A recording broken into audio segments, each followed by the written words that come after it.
অ্যাডভান্সের পঞ্চম পর্ব। তো এই পর্বে আমরা মূলত আলোচনা করব হচ্ছে HTML কোটেশন নিয়ে। বিভিন্ন ধরনের কোটেশন কিভাবে ইউজ করতে হয় সেগুলো নিয়ে মূলত আজকে আলোচনা করব। চলুন শুরু করা যাক। প্রথমে আমরা আমাদের ভিজুয়াল স্টুডিওটা অন করি। আমরা গত পর্বে আমরা মূলত বিভিন্ন ধরনের টেক্সট ডিটেলস নিয়ে আলোচনা করছিলাম, যে টেক্সট ফরম্যাটিং নিয়ে আলোচনা করছিলাম। তারপর হচ্ছে আরও বিষয়, আর আরেকটা বিষয় হচ্ছে গতভাবে আমরা একটু ভুল করছিলাম, সেটা হচ্ছে যে এটা যখন ভিডিওটা আমরা ইউটিউবে দেই দেন এটা মনে পড়ছে আসলে সাবস্ক্রিপ্ট যেভাবে লিখতে হয় সুপারস্ক্রিপ্টে এইভাবেই লিখতে হয়। আমরা ফুল ফর্মটা লিখছিলাম, বাট এটা কিন্তু এরকম না, এটা হবে আপনার, এটা মেনলি হবে এইরকমভাবে। হ্যাঁ, আমরা ফুলটা দিয়েছিলাম, এটা আমি খেয়াল করিনি, পরবর্তীতে এটা আমি এটা আসলে অটো হয়ে গেছিল, খেয়াল করতে মনে ছিল না। আচ্ছা, যাই হোক, মিস্টেক হইতেই পারে। আচ্ছা, তো আজকে আমাদের যেটা নিয়ে আলোচনা করবো মূলত HTML কোটেশন নিয়ে। তাহলে আমরা একটা নতুন একটা ফাইল বানিয়ে ফেলি, HTML কোটেশন।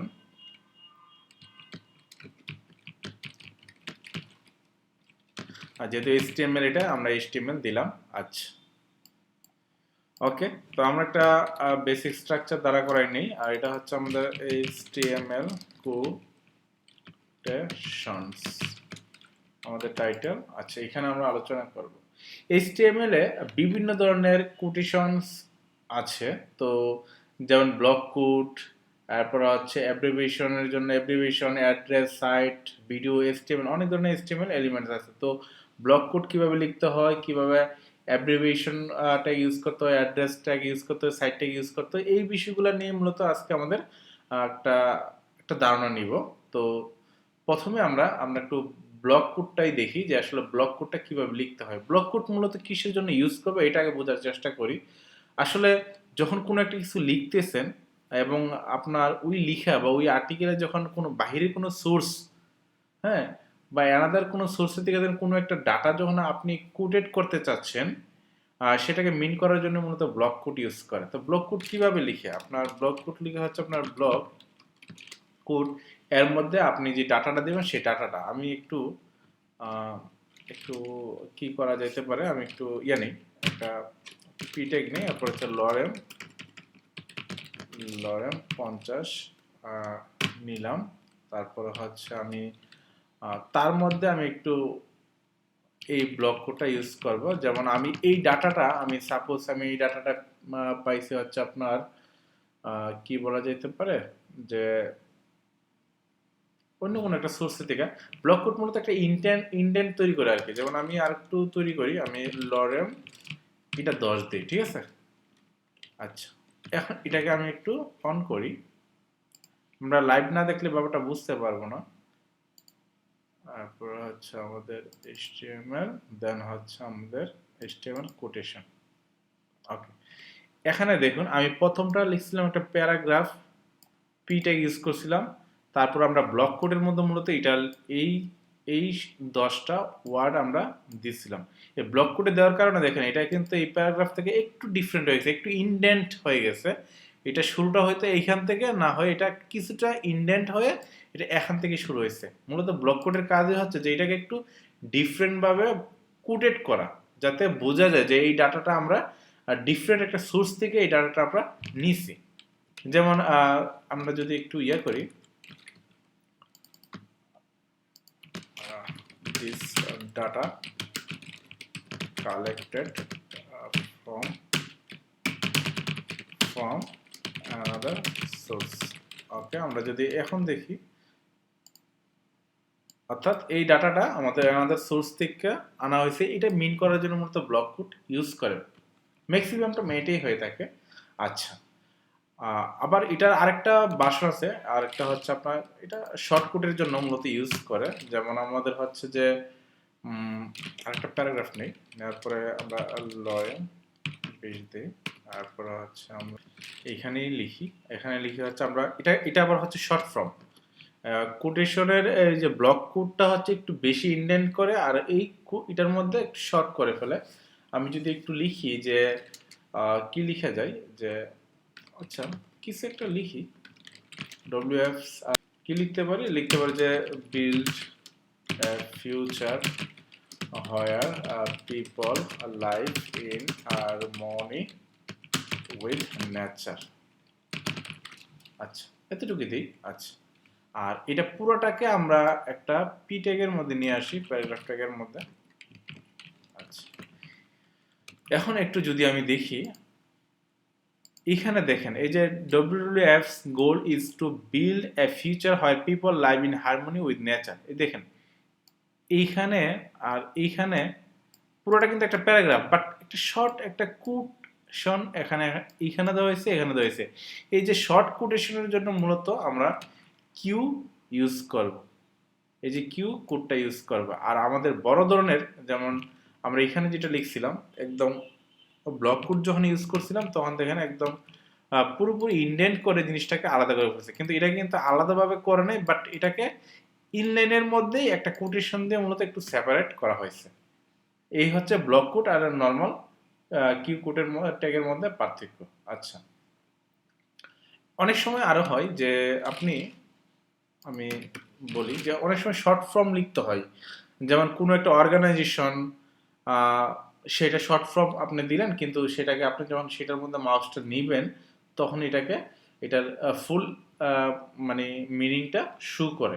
এটা কিভাবে লিখব, আমি একটা দেই, প্যারাগ্রাফ নেই, তারপর হচ্ছে লিখি দা, তারপর হচ্ছে আমরা এখানে একটা অ্যাব্রিভিয়েশন ট্যাগ দিই, আমরা অ্যাব্রিভিয়েশন ট্যাগ দিলাম, তার হচ্ছে এখানে লিখি যে হু এটার মানে এটা কিন্তু একটা অ্যাব্রিভিয়েশন ওয়ার্ড, যেটার ফুল ফর্মটা হচ্ছে আপনার ওয়ার্ল্ড হেলথ অর্গানাইজেশন। ঠিক আছে, ওয়ার্ল্ড হেলথ অর্গানাইজেশন। এখন এটাকে একটু দেখি তো আমরা, তাহলে কি হয় দেখেন, এই যে দা হু, এই যে WHO, এটার নিচে দেখছেন একটা লাইন দেওয়া আছে, ড্যাশ ড্যাশ ড্যাশ লাইন। এই যে এটার মানে হচ্ছে যে এটাকে আপনি এই ওয়ার্ডটাকে আপনি অ্যাব্রিভিয়েশন করছেন, এবং এটার অ্যাব্রিভিয়েশনটা ফুলটা ফর্মটা দেখাবে যখন আপনি মাউসটা এটা উপরে দিবেন। যখন এটা উপরে নেই, দেখেন এখানে দেখা যাচ্ছে ওয়ার্ল্ড হেলথ অর্গানাইজেশন। এরকম প্রায় হয়ে থাকে, কোনো একটা আর্টিকেল বা কোনো একটা আপনি ডিটেলস লিখছেন, তখন আপনার হয়তো বা সংক্ষিপ্ত আকারে কোনো কিছু লিখতে হইতে পারে, সেই ক্ষেত্রে এটার ফুল ফর্মটাকে সেটা আপনি চাইলে অ্যাব্রিভিয়েশন ট্যাগের মাধ্যমে সেটা করতে পারেন। টাইটেলের মধ্যে মূলত ওই টাইটেল অ্যাট্রিবিউটের মধ্যে আপনি মূলত ওইটা দিয়ে দিবেন, এটা ফুল ফর্মটা কি, আর এর মধ্যে আপনি দিয়ে রাখবেন হচ্ছে এই অ্যাব্রিভিয়েশনের মধ্যে দিয়ে রাখবেন হচ্ছে আপনার এই শর্ট ফর্মটা। মূলত অ্যাব্রিভিয়েশন মূলত এই জন্য এইভাবে ইউজ করে থাকে। আবার অনেক সময় আছে যে আপনি অনেক কিছু লিখলেন, যে মাই আচ্ছা একটু করি, নেম হচ্ছে আপনার অ্যাড্রেস। অনেক সময় অ্যাড্রেস লেখার প্রয়োজন পড়ে, অ্যাড্রেস লিখবেন যখন, তখন এটা কিন্তু আসলে মানে নর্মাল ফরম্যাট থাকে না, অ্যাড্রেসটা কিন্তু একটু ডিফারেন্ট থাকে, ইটালিক একটা ফরম্যাট মনে হয়। তো আমরা ওইটারও কিন্তু HTML একটা ট্যাগ আছে, এটাকে বলা হয় অ্যাড্রেস ট্যাগ। আমরা যদি অ্যাড্রেস দেই, অ্যাড্রেস ট্যাগের মধ্যে যদি আমরা যাই লিখবো, সাপোজ লিখলাম যে 60/2 ল্যান্ড ঢাকা, তারপর হচ্ছে বাংলাদেশ, এরপর দিয়ে 1200 আপনার 19 দিয়ে দিয়েছে। ওকে, এখন একটু দেখি আমরা যখন এটাকে রিলোড দিই, দেখেন এই যে নেম জাকারিয়া, কিন্তু এইটা দেখেন এটা কিন্তু একটা অ্যাড্রেস আমরা ট্যাগের মধ্যে দেওয়ার কারণে এটা একটু ডিফারেন্টলি শো করতেছে। আমরা যদি আরেকটু করি, আরেকটু দিয়ে দিই আলাদাভাবে, তাহলে আর ক্লিয়ার বুঝবো। এখন দেখেন এটা একটু ডিফারেন্ট না? এই যে মূলত কোনো কিছু যখন অ্যাড্রেস লিখবেন, এটাকে অ্যাড্রেস ট্যাগের মধ্যে লিখলে এটাকে একটু ডিফারেন্ট ফরম্যাটে শো করবে, যাতে এটা মনে হয় এটা একটা অ্যাড্রেস, এটা একটা আলাদা একটা মানে ডিফারেন্ট এনভায়রনমেন্ট ক্রিয়েট করে, যাতে এটা আপনার নর্মাল নেম যাকে যেভাবে লিখছেন, আর আপনি যখন অ্যাড্রেসটা লিখবেন এটাকে আরেকটা ফরম্যাটে সে সেপারেট করে নেই, যাতে আপনি বুঝতে পারেন এটা একটা অ্যাড্রেস লেখা হয়েছে এখানে। মূলত অ্যাড্রেস এভাবেই লিখে থাকে। আচ্ছা, এমন হয় যে আমি যদি একটু করি, আচ্ছা আমরা একটু ইমেজটা একটু অ্যাড করি, একটা করে পরে আমরা একটু গুগল ডট কেন ইউজ করতেছি আমি একটু পরে বলতেছি। তারপরে হচ্ছে আমরা এখানে একটা করি, একটা পিটেক নেই, নেওয়ার পরে আমরা দেই হচ্ছে সাইট ট্যাগটা নেই, সাইট ট্যাগের মধ্যে আমরা দিয়ে দিই,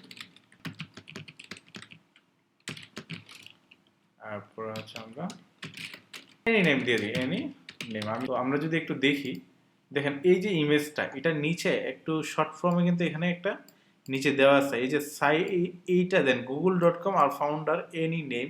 আচ্ছা, এখন দেখেন এই যে google.comটা, অর্থাৎ কোনো কিছু যখন এই যে ওয়ার্কটা, এই যে মানে এইটা কে প্রতিষ্ঠা করলো, বা এই বইটা কে লিখলো, বা এরকম এই কবিতাটা কে লিখলো, এই গানটা কে লিখলো, এরকম কোনো কিছু যখন মিন করার জন্য নিচে আমরা অনেক সময় লিখি না যে এই চিত্রটা এই ব্যক্তি লিখছে বা এরকম কিছু আপনার মিন করার জন্য মূলত আমরা সাইট এই ওয়ার্ডটা ইউজ করব। ঠিক আছে, একটা ট্যাগ আছে, সেটা আমি দেখি একটু। সেটা হচ্ছে আপনার, আমি লিখি আগে না, এটা বুঝবেন না। এটা হচ্ছে আপনার ভিডিও, আর যেটা আমরা একটা ডিরেকশন দিলাম। আচ্ছা আচ্ছা, আবার তো আরটিএল দিই, তারপর হচ্ছে লিখি যে right from right to left. ওকে, আমি যদি একটু দেখি, এটা আগে আমার এখানে একটু লোড নেই। এই দেখেন এখানে লেখাটা কিন্তু একটু ডিফারেন্ট, তাই না? কেমন লাগতেছে না এটা, যে TFEL OT, মানে এটা কিন্তু বোঝা যাচ্ছে না। হ্যাঁ, কিন্তু আমি আসলে কি লিখছিলাম, আমি লিখছিলাম যে this text will write from right to left. হ্যাঁ, আপনি যখন কোনো একটা ট্যাক্স আপনি একটু ডিফারেন্ট ডিরেকশনে লিখতে চাইবেন, সেই ক্ষেত্রে আপনার ইউজ করতে হবে হচ্ছে এই VDO এই ট্যাগটা। এই ট্যাগের মানে হচ্ছে, এই ট্যাগের মধ্যে আপনি যদি ডিরেকশন দিয়ে দেন, অর্থাৎ RTL এর মানে হচ্ছে যে আর দিয়ে হচ্ছে রাইট, টি দিয়ে হচ্ছে টু, এল দিয়ে হচ্ছে লেফট, অর্থাৎ RTL মানে হচ্ছে যে রাইট টু লেফট, অর্থাৎ এই লেখাটা রাইট টু লেফট হবে। আমরা যখন this text will write from right to left হয়েছে, এটা কিন্তু ঠিক রাইট টু লেফটই লেখা হয়েছে, দেখেন এরকম আর কি।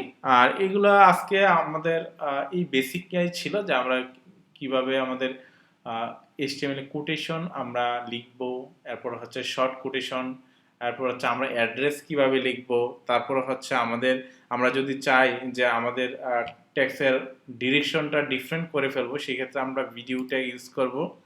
তো আপাতত এতটুকুই, আমরা নেক্সট পর্বে আরো ইন্টারেস্টিং কোনো বিষয় নিয়ে আলোচনা করব। ধন্যবাদ এই পর্যন্ত।